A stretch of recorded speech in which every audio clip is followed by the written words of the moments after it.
everybody, it's Wilbits! We're playing Ace Attorney Investigations, Miles Edgeworth, and somehow we're still going.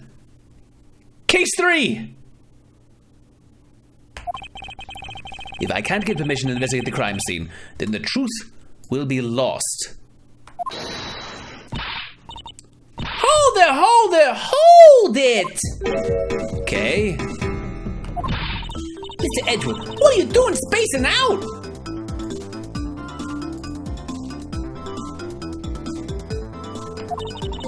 Have you forgotten? There's only one thing you should do at a time like this. And what is that? When the people are on a bind, the hero justice appears to save the day. Look, you just leave it to me. But I'm Kate Faraday, the second of the great Yatagarasu. I just tell everybody it's not a secret at all. But I thought you were a thief, not a hero. The Yatagarasu is noble and is always a thief of justice. That's, of course. With enough information, I can recreate the inside of the haunted house with this. Plus, if we then factor in everyone's testimony, you can recreate exactly what happened when I dropped off the ransom money. We may be able to figure out some new information through this, and it's worth a try. Agent Lang. So you want to use your little toy? Be my guest. Okay, hang on. You're all about to witness the true power of a real modern-day Robin Hood. Detective Gumshoe, is there a copy of the haunted house's blueprint among the police's reference documents? Yes, sir. We got it just in case. We needed it for the kidnapping case. All right, I'll put the haunted house data then.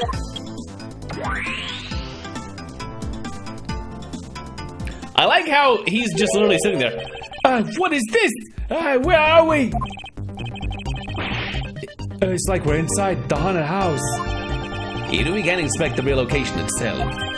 The path to the truth slumbers here. If I can successfully navigate my way using logic, I'll ultimately arrive at the truth. Now then, I believe I'm ready to investigate the crime scene. Okay, what should I recreate first? You haven't figured it out yet. Maybe I have, maybe I haven't. But I'm gonna make you do all the hard work. Very well, I'd like to inspect the moment in which I was ambushed by my abductor. The two of them were definitely in this place at that time. If I can verify that, it may provide me with a new lead. I had just come out into the hallway after leaving the money inside the dining room. At that time, I saw a badger slumped over on the floor at the end of the hall. It was terrifying, creepy. And what was a badger doing all the way down there? I also thought it strange. However, I thought that maybe it was simply a mannequin that was set there for atmosphere. Do you know which badger it was? No, it was too dark to tell. All I saw was its silhouette. In that case, I guess I'll just program a badger silhouette in for now. Okay, programming complete.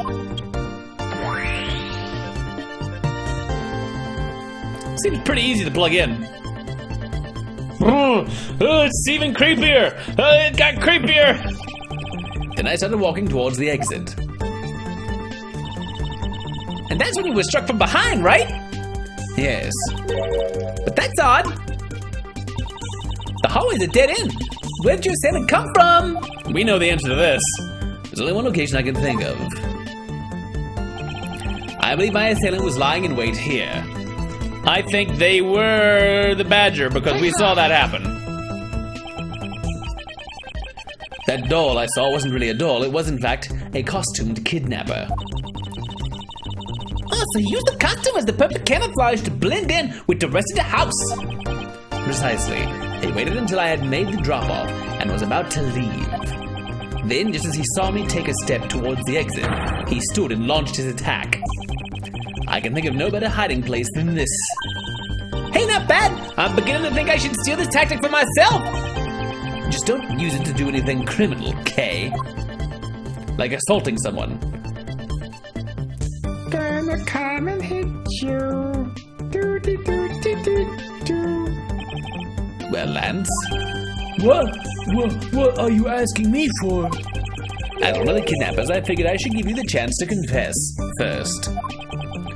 I was one of the kidnappers, but I don't know anything. I did come up to the haunted house, but I never set foot inside.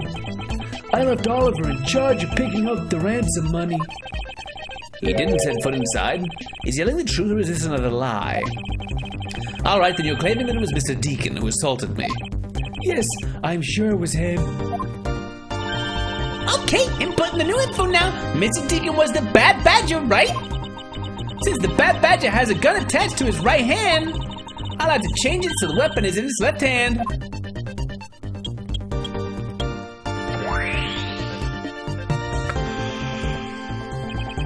Well, this definitely isn't right because we saw, in fact I made it a thumbnail for that video, that it was a different badger. Now to verify the facts of this recreation.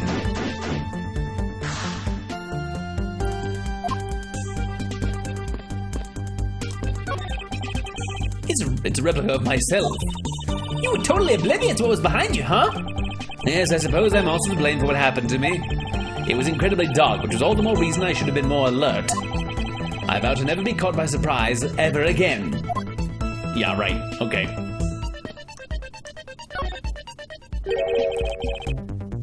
You didn't recreate the weapon. Well, I can't exactly recreate something I know nothing about. So tell me, what were you hit with? The attack came from behind, so I have no idea. But I doubt it was someone's bare hands.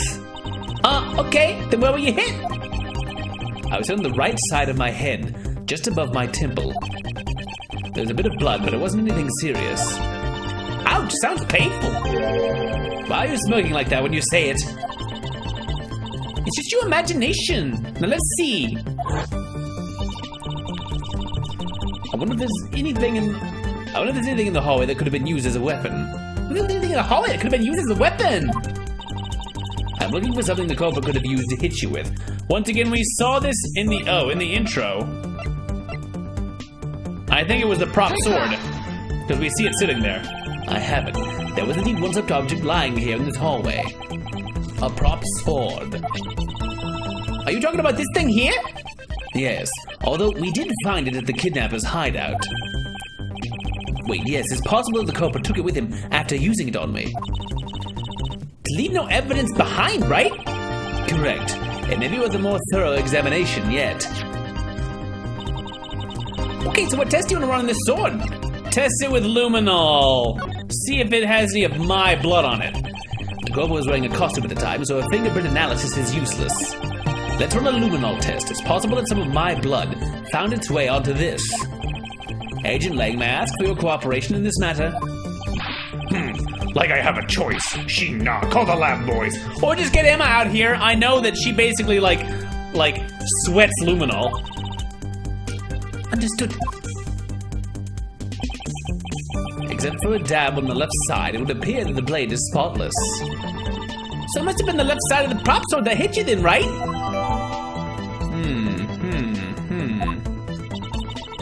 Okay, I'll update the recreation with this new piece of info.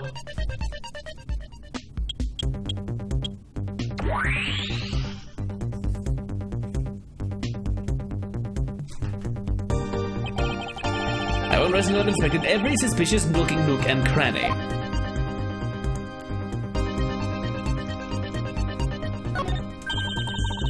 And the next instant, this badger will swing his left arm, complete with weapon in hand. Yes, to club me with the left side of the prop sword. Shall I recreate the moment of impact? I want to see the pain expression on your face. It's just fine the way it is. Wait, maybe not.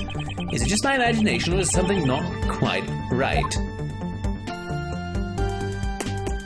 I think if you're using your left hand, the left side of the sword would hit like this. You'd have to be hitting it like that with like a weird backswing, right? But if you were right-handed, then it would come down and the left side would just hit with a more powerful grip, right? Right? Let's deduce that with the sword that we've got. Is this bolt somehow connected to any of the evidence I hold? Does the sword have luminol on it now? Wait, where's the sword? Cobra hit me in the right temple with this. So... yeah, that'd be a weird backhand. Finally, I found a clear contradiction of facts about this sword. Except for a bit on the left side, this prop sword is absolutely spotless. However, if the culprit had used his left hand, the blood would be on the opposite side. The opposite side? Huh? If the culprit held the sword in his left hand, the sword's right side would hit. I see, but the blood was on the left side of the sword, right? Which means that he used his right hand to hit you. Exactly. This prop sword has a large handguard attached to the hilt. It would be impossible to hold it with two hands while wearing a costume with such big hands. Therefore, if it couldn't be the left hand or both hands, it must have been the right. I changed the data to reflect a right-handed swing. Not yet, Kay. There's no sense in changing anything yet. If you change the parameters to the right hand, it'll only create a new contradiction. Changing the prop sword to be the culprit right hand would conflict with what? The gun that's in the badger's hand? I'm guessing that we show the Bible again. Take that! Right? The bad badger already holds a gun in his right hand, so he can't hold a sword in addition. Hey, that's right. Then what now? If it wasn't in his left hand or his right hand? It means that the one who struck me could not have been the bad badger. Are you paying attention, Lance? Mr. Deacon could not have been the one who struck me, which leaves only you as our primary suspect. Yeah, fine, it was me. I hate you. It appears that you lied to me yet again, but see how quickly they catch up to you, Lance. You might as well just confess and tell me the truth. Wait, isn't Lance left-handed? Ah, yes, but that's what makes this deception all the more interesting. He used his right hand to make it look like Mr. Deacon had been the one to strike me. For you see, firing a gun with one's non-dominant hand is difficult, but that level of dexterity isn't required to swing a prop sword. Okay, please input this new data. The one who hit me from behind was Lance. Or should I say the Proto-Badger. You got it! Here I go!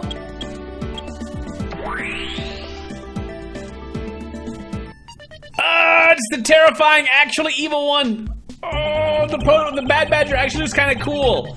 Now we have a faithful recreation of the situation around the attack on me. Alright, all we have to do is examine this new recreation and... And what exactly is so funny, Agent Lang?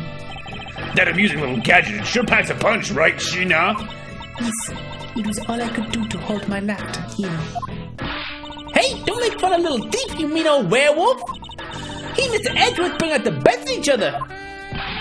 You've had your little fun, but now it's my turn. I've sat quietly by listening. But the crude conclusions you two keep spewing don't whet this wolf's appetite. Ow! There's no guarantee that your toy will always show the real situation at any given time. All it displays is whatever information you put in there, right? Well, when you put it that way... Your suppositions are wrong. It's not your fault, so I'm gonna let you in on this. There was a trick to this haunted house. And what may that be exactly? A trick beyond what your tiny imaginations can produce. Sheena! Here you are. Now then, what you missed, girlie, is written right here in this pamphlet. Ah! The 7 Wonders of the Haunted House, the Disappearing Badger. What is this? I say that someone around here is fond of theatrics. And as you can see, they set a doll to me in this hallway for that purpose. Basically, the blue badger you saw was just a stupid doll. Oh? But we saw the thing in the thing. How can this be? Guess that throws your whole theory about it being your attacker right out the window. But that can't be right. Maybe the culprit hit the doll somewhere. And then he laid down and pretended to be it instead. If the criminal couldn't even hide himself in the hallway, how could he hide a giant doll? Do you get it now? Thanks to your presumptions. Your logic started off weak and led you to the completely wrong conclusion. Now get off your high horse. Mr. Edgeworth! Okay, I wonder if you could please input the new information for me. You don't know when to quit, do you? I can't quit, not until I can declare that I've found the truth. Agent Lang, for the additional information, you have my thanks. There you go again. Well, see if I care. Okay, I'm updating the recreation now. Looks like she's tapping it into like Robo Edgeworth.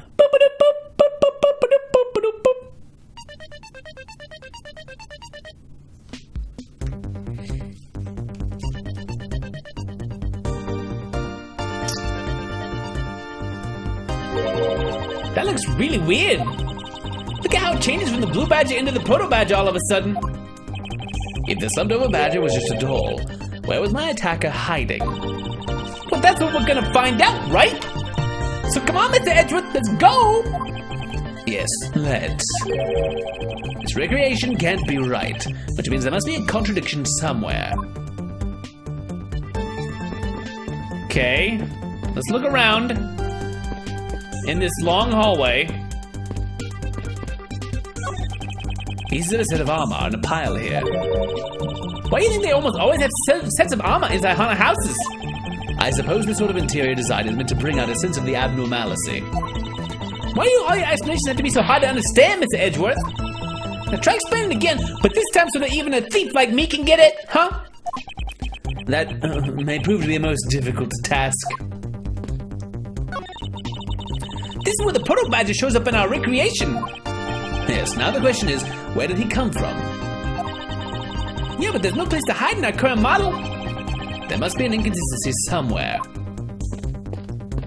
Is this a movie door? Moving door?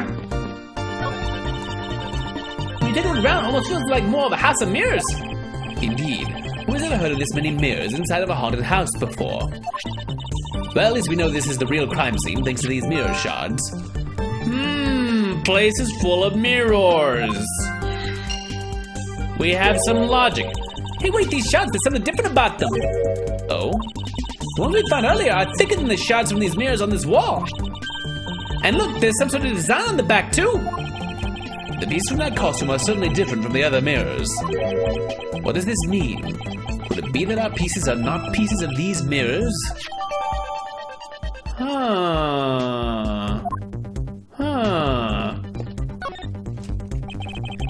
I won't rest until I've inspected every suspicious looking nook and cranny. I'm gonna look at, I guess, just him. This blue badger is just a doll for use in this haunted house. I bet the one who killed this blue badger was the bad badger, right? According to the Blue Badger Bible, it says that they are each other's worst enemy. All because one's an ally of justice and the other's a vile criminal with a gun? Perhaps they were just destined to battle each other. Much like the Steel Samurai and the Evil Magistrate.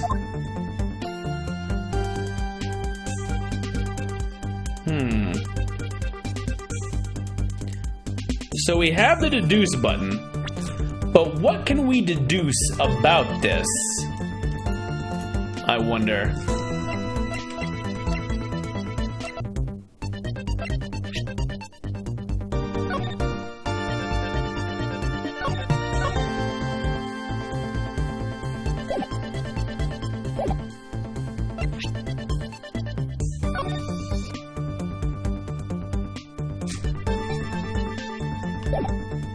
Wait.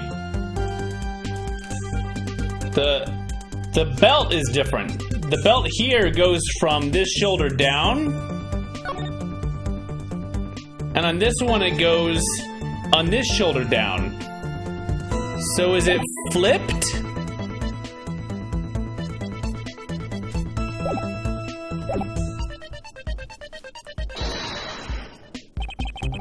Is this what's somehow connected into the evidence I hold?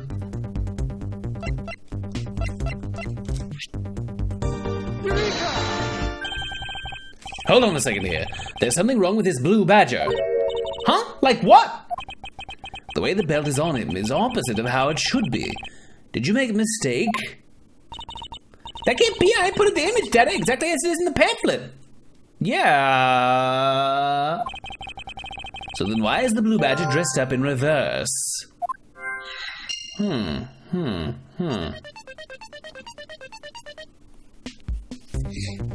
Okay, so... Is he in reverse because we're looking at his reflection? Rather than him actually being there? Those are the only two things we have. When you have two things, jam them together and see what happens. Okay, do you remember what you said earlier? What I said earlier about what? About how this building might as well have been a house of mirrors. A house of mirrors? Oh, that would explain the reversed or mirror image. Yes, this blue badger might be nothing more than the reflected image of a real one. Then was the blue badger you saw just a reflection?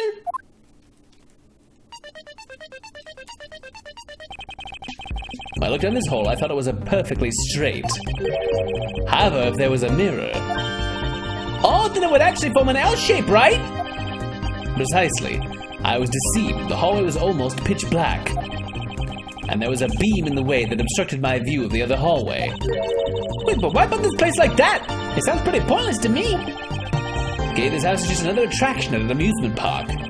They created a mirror wall for a very specific purpose, one I can point out for you. This was the reason they built a mirror wall.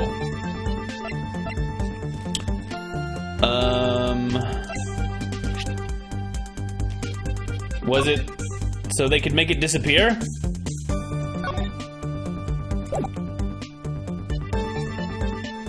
Take that! As is written in the pamphlet, the main draw of this attraction is the mystery of the disappearing badger. You mean they built the mirror for that trick alone? But you said you saw the badger, so it was definitely still there. That was true at the time. However, doing this allows someone to make the blue badger disappear in a flash. Dim the lamps? Or move the mirror wall? Does the mirror wall move? To remove a reflected image, simply move the mirror. First, the mirror was constructed so that it could be moved. Then, beyond where the mirror was, an empty hallway had to be created. Also, when they wanted people to see the blue badger, they would open the mirror. And when they wanted to hide it, they simply had to close it again. Optical illusions! This explains why the other side of these fragments have a design on them. And the pattern's the same as the other walls in this hallway. Then when the mirror is closed, it would blend in with the rest of the walls. Oh! This is the mirror trick the haunted house employs. And this also proves the existence of a hiding place for the culprit. Huh? How so? Think about it, Kay. There was a place that was outside of my field of vision. The culprit kept out of sight by hiding here. They sat right here, where the doll was. Or no, if he saw the doll, then he's actually over here. And then you just flip the mirror, and you just walk straight out. Take that! There was a very large blind spot when I could not see beyond, and it was here. If my assailant hid on the other side of the movable mirror, then you wouldn't be able to see him. He didn't even need to do anything to the blue badger doll. Exactly. All he had to do was wait for me on the other side of the mirror. Wait, hold on. I just thought of something. Yes? Well, shouldn't the mirror wall be broken right now in reality? Since we have a few shards of it, we can probably assume it is. Yes, it most definitely is broken. The question is, when was it broken? Since we found these inside the victim's costume, that would mean that the victim was there when the mirror was broken. Wait, that sound. Leave the body alone.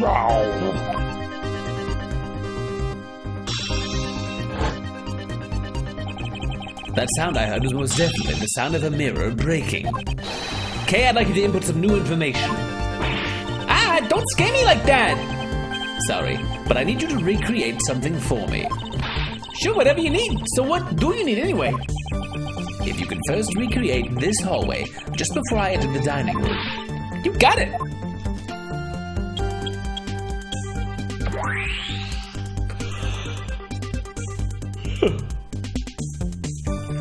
Okay, now I got a crazy mirror. Now this, I believe, is how it was right before I entered the dining room. Although at the time, I thought it was but a single straight hallway. And then I went inside. It was around then that I heard the sound of a mirror shattering. What? Then? Yes, I believe it was then the mirror was broken. Okay, so then you stepped outside into the hallway again. The mirror wall should no longer exist, Kay. Please recreate that. Got it.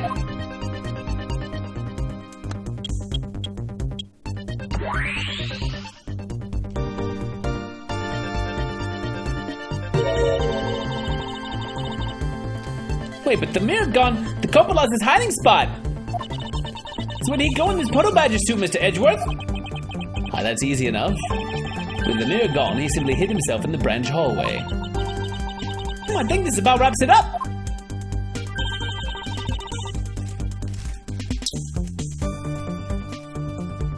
Looks like we finally solved everything. No, not yet. An even larger contradiction has now reared its head. Huh? Perhaps you did not notice. This recreation contains a very troubling inconsistency. The inconsistency between what I saw in the recreation lies... Here? Because they're hiding here, but there's still something down here. Okay, take a good look at the end of the hall. Oh, there's no blue badger there. Exactly. The blue badger that I saw in reality is not here. This is the final point on this long chain of logic, the last remaining contradiction.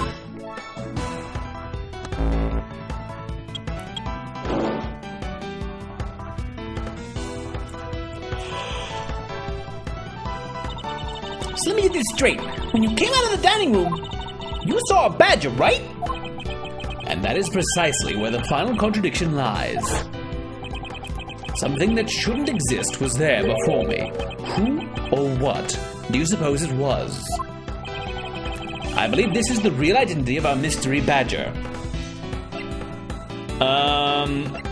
So was it actually the victim? Was his dead body just lying there?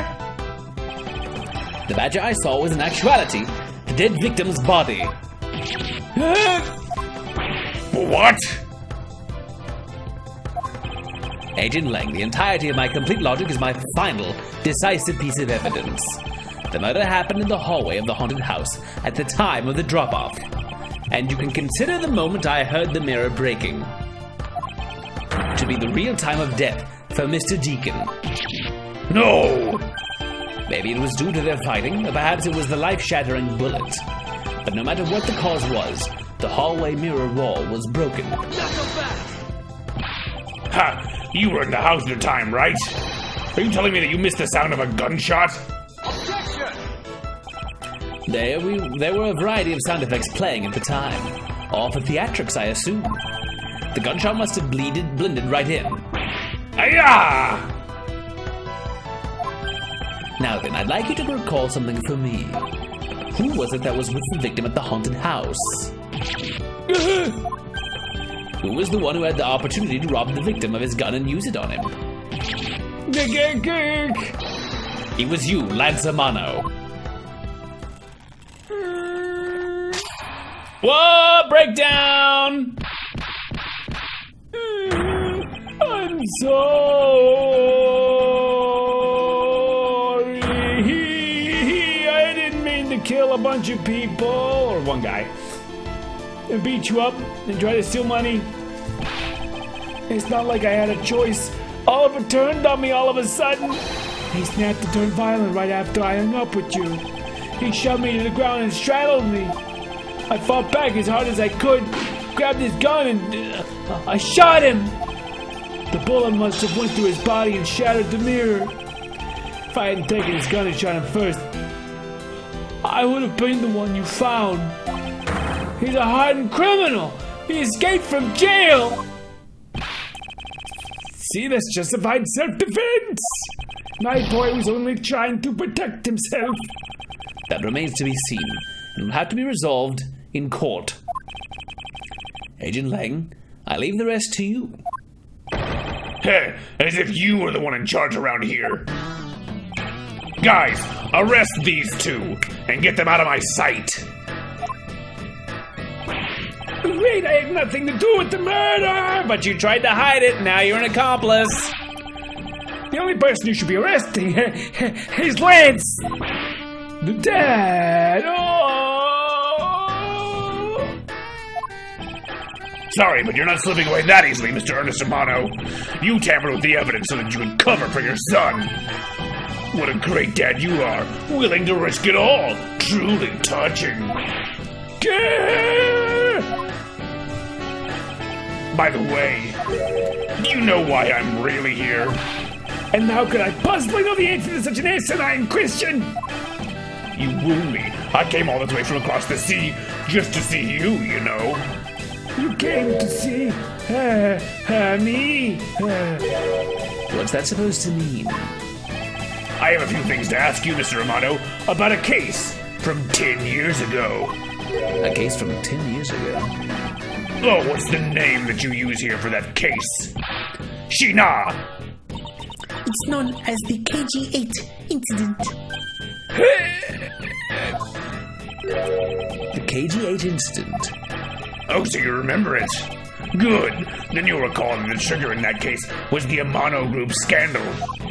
Specifically, the charge of an internal smuggling ring. Smuggling again. Smuggling. There's that word again. I wish I knew what it meant. At the time, the person that was arrested as the ringleader was Mr. Amano's very own secretary, Mr. Colin Deveray. That's why he was in jail for 10 years. Uh-oh. Father! Even though you pushed the crime onto your then secretary, Mr. Deveray, I always suspected that you were involved with the smuggling ring, Mr. Amano. Mr. Deveray was arrested in place of you. Which is why when he broke out, you hid him from the police, right? You hid him in exchange for his silence on your little, dirty secret. Now. Please calm down. I honestly have no idea what you're talking about. Pretend to be ignorant all you want.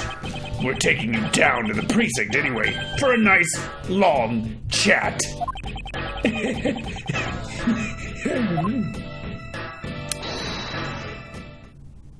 Hold it. What the? Who the heck was that? I'll take him down to the precinct, if you don't mind. Who the heck are you? I'm Jax Portman, and I'm the prosecutor in charge of this case. Oh, Jock, thank goodness you're here. Don't jerk me around. This is an Interpol case, so keep your paws off my suspect. Sorry, but I can't comply. I got the backing of the prosecutor's office. See, in this country, we prosecutors work with the police to bring cases to court. So if you could please cooperate with me here, that'd be great. Now, how about a handshake to seal the deal? Sorry, but I hate prosecutors. The whole lot of you. What? But I mean, no. Guys, arrest the two suspects. Sir! Sir! Oh, I almost forgot. Prosecutor Miles Edgeworth, is it? I'd like to thank you. Thank me. I thought you hated us, the whole lot of us. Yeah, for working so hard to fulfill my goal. Hey, is that any way to thank someone? And what the heck is that supposed to mean? You were so relentless with Lance that you forced Ernest to tamper with the evidence. Thanks to that, I finally had a legitimate reason to arrest him. So how does it feel to bite the hand that feeds you? The hand that feeds me, I'm not sure I follow. It's no use pretending with me. You're the one, right? You're the corrupt prosecutor that's working for Mr. Amano and the smuggling ring, right? No, I would never do such a thing. What the heck? Our intel's never wrong. In your prosecutor's office, there's definitely someone working with the ring. So Agent Lang suspected my relation to Mr. Amano. That must be the real reason behind his antagonistic attitude. On top of that, your mentor was Manfred von Karma, right? There were non-stop rumors flying around about forged evidence with that guy. You're not twisting the truth behind those closed courtroom doors, too, are you? The courtroom is a place where the truth is revealed. Well, don't worry. It's not only you. The whole lot of you can't be trusted. A prosecutor who never lost in 40 years. Every defendant must be found guilty.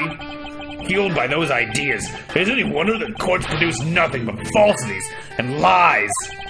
It would seem that his disdain extends beyond just me. Prosecutors, the courts.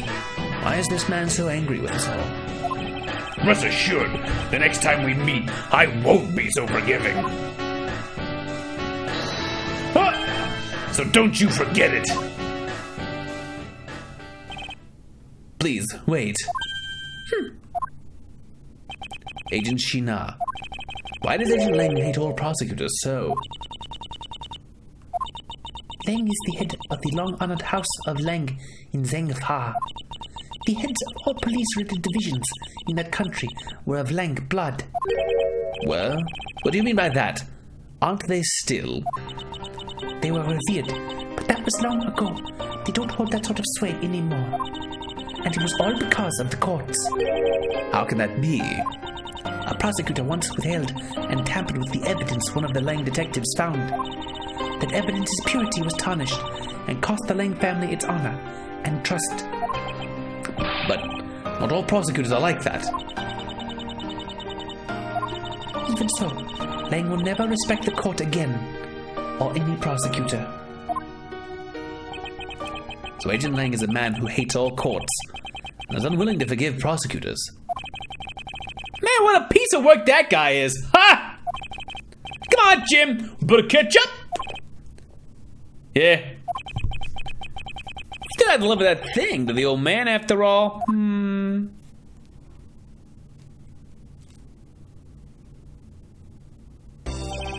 Detective Gumshoe, I believe it's time we wrapped up and headed home ourselves. Yeah. You going home too, Mr. Edgeworth? No, I've done nothing but be entangled in one mess after another since my return. If it's all right with you, can you drop me off at my office? No problem, sir. Excuse me.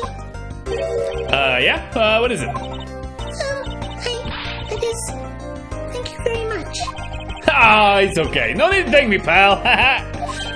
Just doing my job as a detective. I guess I was pretty badly by Lance. Oh, cruel fate! What's a woman to do when she's been hurt by the one she loves? To think, I never realized my father was right there. I never said anything to him. I knew it. I'm a failure. Ah, there she goes again, talking to herself. Miss Pops, I wonder if you know why your father participated in the kidnapping. No, I have no idea. Your father died while he was trying to stop Lance, which means that from the beginning, he had no interest in the staged self-abduction. Wait, then why did he, I believe it was because of your presence, Miss Pops.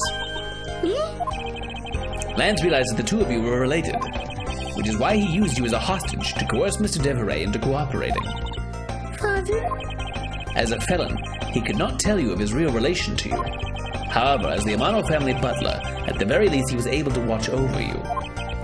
It was all he could do, but that was the shape of his overflowing love for you. Go on, speak your mind. Thank you very much. You're welcome, although there is no need to thank me. No, stop. I mean, this man's so much older than you. Why does everyone fall in love with a cravat? looks like you completely stolen it away, Mr. Edgeworth. Way to go, sir. His technique is way beyond the level of a great thief. What are you going on about now? Wow, your deducing skills may be sound, but you got no street smarts. That's Mr. Edgeworth for you. Yeah, I mean, he still hasn't figured out who I am at all. If you haven't remembered in all this time, I guess I'm just gonna have to say it. This isn't the first time we met, you know. What do you mean, pal? Mr. Edgeworth, how do you know this girl? Looks like you totally forgot me too, Gummy. Gummy?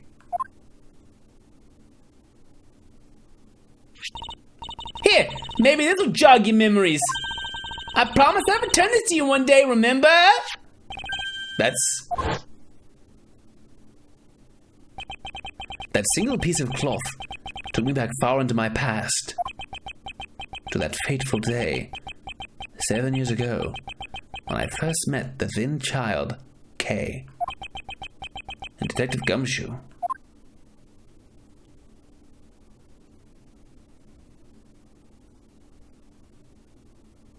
The end. That's the end of that episode. Next, Turnabout Reminiscence.